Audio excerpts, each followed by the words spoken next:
Enables the trainees to be able to work as a team of 4, including the MO, and from there you actually can see how the team actually communicates with each other. Hi, I'm Kylie, just another Army vet. Welcome to another reaction video. So today I'm continuing my reaction series to the Ministry of Defense of Singapore's Combat Medic series. This should be episodes 3 and 4. Let's get to it.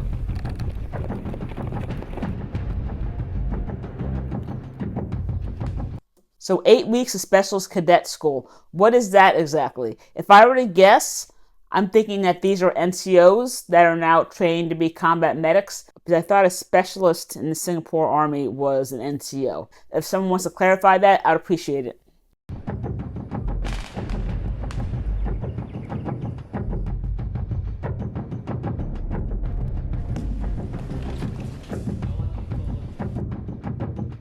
Section leaders, so I guess they would be NCOs. I mean, that makes sense.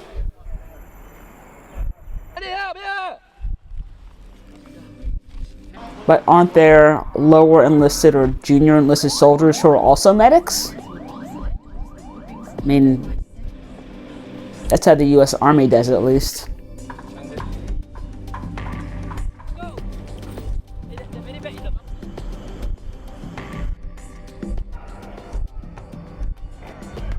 You can be any enlisted rank and be a medic. Do not touch the patient. Charging. AED. I think that the most important things that the cadets learn in this course is the very basics. It's the resuscitation, it's your trauma patient assessment model, it's your intravenous infusion. These are the things that will be most commonly used by the medics out in the field. If he's doing a trauma assessment, then he should be looking at his hands every time he moves them. He was just kind of just doing that, which is not the right way to do a trauma assessment. BOS. Like CPR and stuff. AED. The CPR and the AED course is accredited by the National Resuscitation Council. The skills taught at the course allows the medic to resuscitate a patient who has collapsed. AED stands for the Automated External Defibrillator. In the SAF, we have 2 different brands of AED. These 2 AED basically have the same function. It will automatically pick up any abnormal heart rhythm and it will shock if necessary. SCT Daniel Kwa? Yes. Okay, so you're here for your AED test now, right? Okay, so basically I'll just give you a scenario.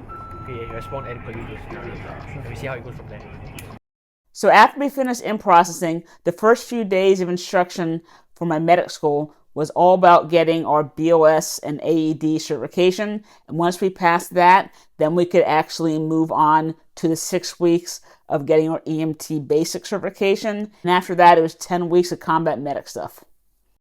Okay.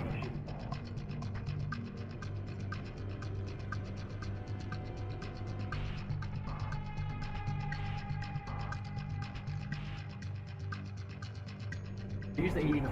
Yes, Place electrodes on chest and plug into machine. So the first pad I'll paste below the collarbone, above the right nipple. Okay, good. And to squeeze off any gas bubbles from underneath the pad. And the second one, which is under the left nipple. Squeezing off. Okay. Just plug it in. I'm clear, you're clear, we're all clear. Clear, everybody clear. It was a bit pressurizing. It's a test, so there's a bit of pressure there. And if you were to imagine it as a real casualty, then of course, I think the pressure will be quite big. 1, 2, 3, 4, 5. 1, 2, 3, 4, 10. You are pretty clear on the protocol. You're quite competent in the steps. I'll pass you for this. Okay, it's good. Thanks.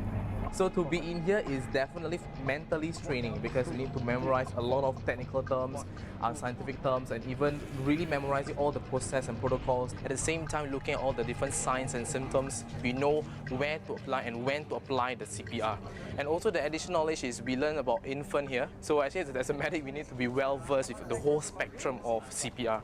So a lot of things have changed since they filmed this episode. As of right now, you do not give any breaths as a part of CPR because it doesn't really do anything. It's all about the chest compressions. And I do advise to everyone watching this video that you actually go and take a CPR or BOS class. You never know when you're going to need it.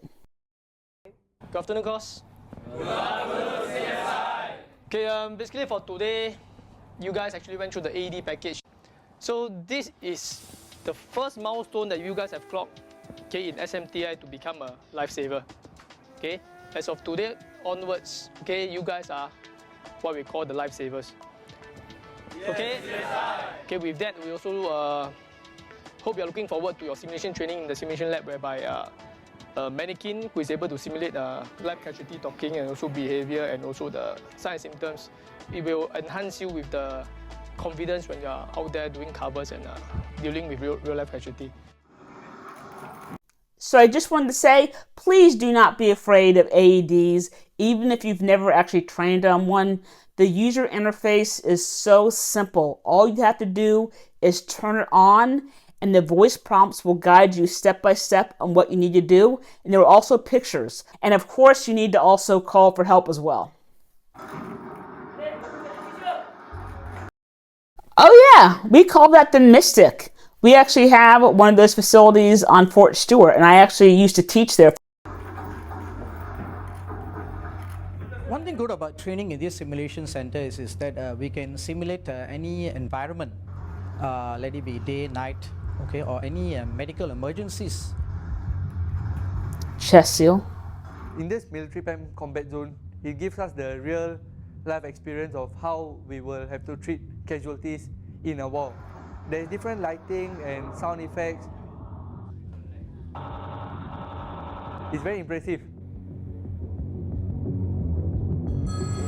Hello, Medical Center. This is the medic covering the IPT from Kranji Camp. We're transferring over a casualty to you now.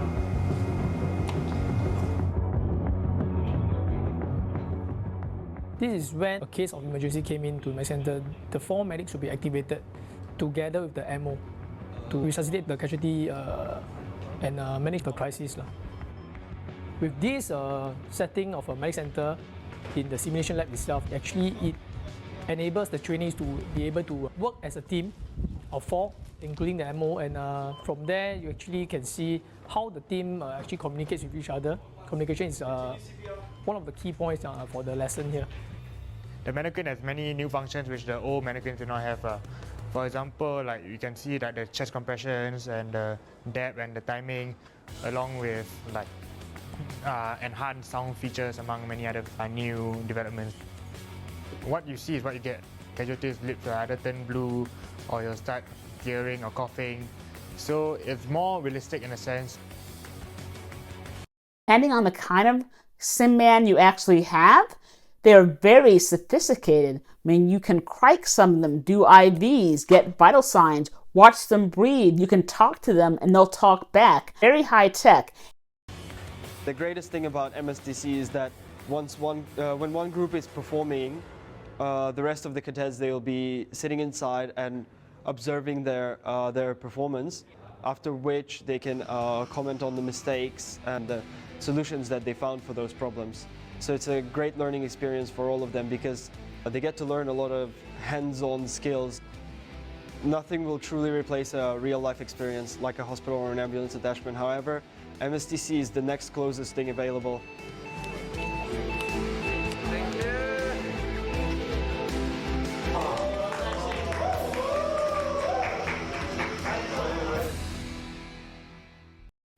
The title of this episode was actually called Staying Alive, which is kind of a play on words because when you're actually doing the rhythm of CPR, you want to do it to the tune of the song Staying Alive by the Bee Gees.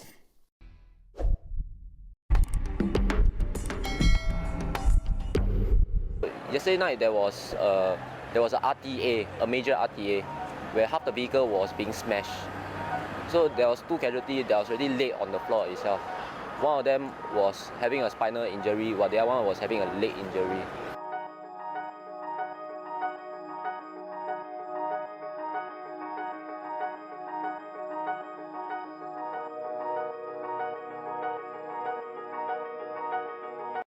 So when I was in AIT or medic school back in 2003, we didn't do this at all. The only thing we did was spend 1 day in the hospital after our final FTX toward the end of the course.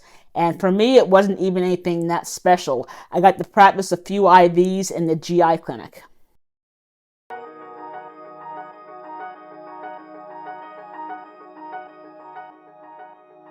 Nothing beats the real thing.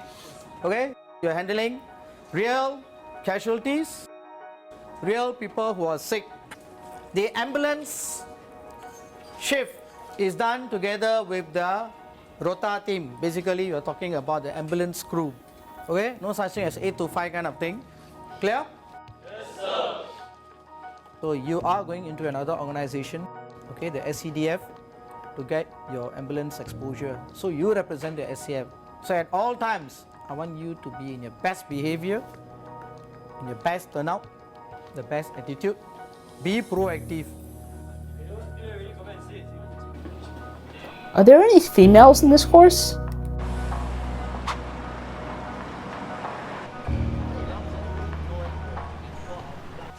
It was a call for allergic reaction, anaphylaxis.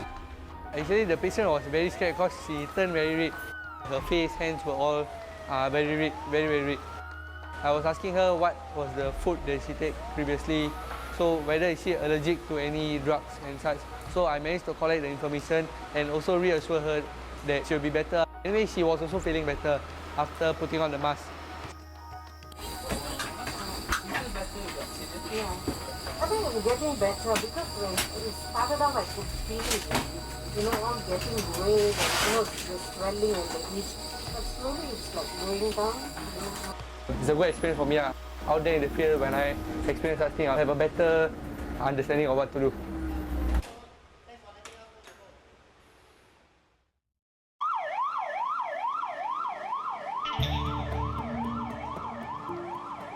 Over here at A&E at Tan Tock Seng, for me, I've been on the afternoon shift for the past 3 days. The afternoon shift starts at 2 p.m. to 9:30 p.m. I would say it's quite hectic over here. The nurses have 3 shifts and they go all day, all night, discharging their duties. On average, we see about 450 to 500 cases daily. Okay, Jeremy, this is our standby bay where the ambulances will come in with the P1 patients who are severely sick. So how does this work exactly? I mean, do they get maybe 1 week in the hospital and they switch and get to do 1 week in the ambulance? If someone wants to clarify in the comments, I'd appreciate it. And then the doctor and nurse will be waiting out here to receive the patients, and then we will bring them in straight to the resuscitation room inside. So this resuscitation bay is where we will see the most severe cases and the most sick patients. This is a CPR machine. It's called the Lifeline. This is for collapsed patients. It's a mechanical thumper, so it takes away the work of CPR from the manpower. And when they are actually in the hospital, are they actually getting to go to other clinics, or are they only in the ER? Okay, to pause the machine, you just press pause. And then if the doctor needs the pulse to be checked, we check. The SF trainees have been very helpful in their presence here. We've had more than a helping hand in them. They've helped us in patient care and communication to the patient as well.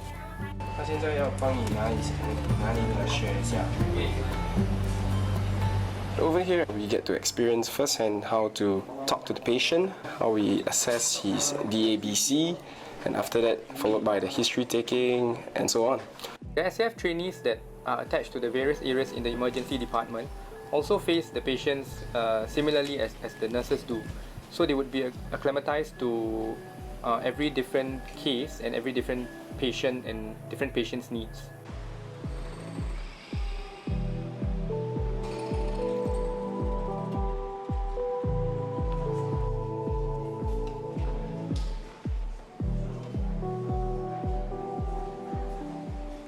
This is my second day. I'm doing my morning shift. I'm still left with one more morning shift. Mr. Long Chin Wei. I'm just helping out in taking the parameters, temperature. So vital signs, I think. Screening and assisting patients. the nurses here. Yeah, nurses run the shows in hospitals, in case you didn't notice that. Yeah. During attachment, the medics can help to assist traditionals to take the vital signs. They also can help to do the simple dressing, bandaging, and even can do a simple normal saline drip. I'm assuming that this is coming at the end of their training. Push. Yeah. The moment you agak, you cannot go on. You be very sure where you are, where the needle is, where the vein is. You must be very sure. You can just relax your arm.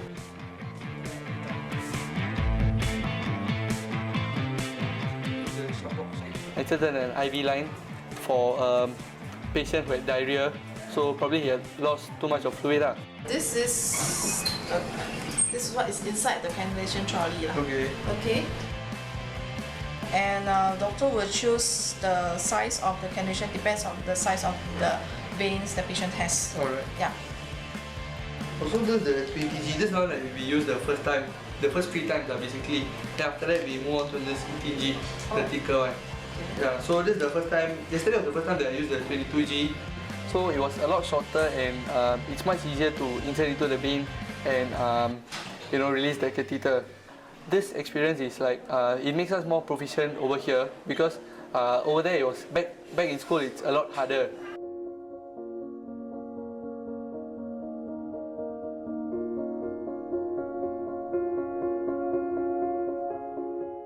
Seeing how the whole process flows right from the front line, which is like in the civilian context would be where the accident occur. Having being in the ambulance with the SCDF, being the first front line to assess the injury, bring them all the way back to the hospital and triaging them, going through the whole process with them. I think it's been an eye-opening experience. It's given us, the trainees, a lot of opportunity to learn and grow.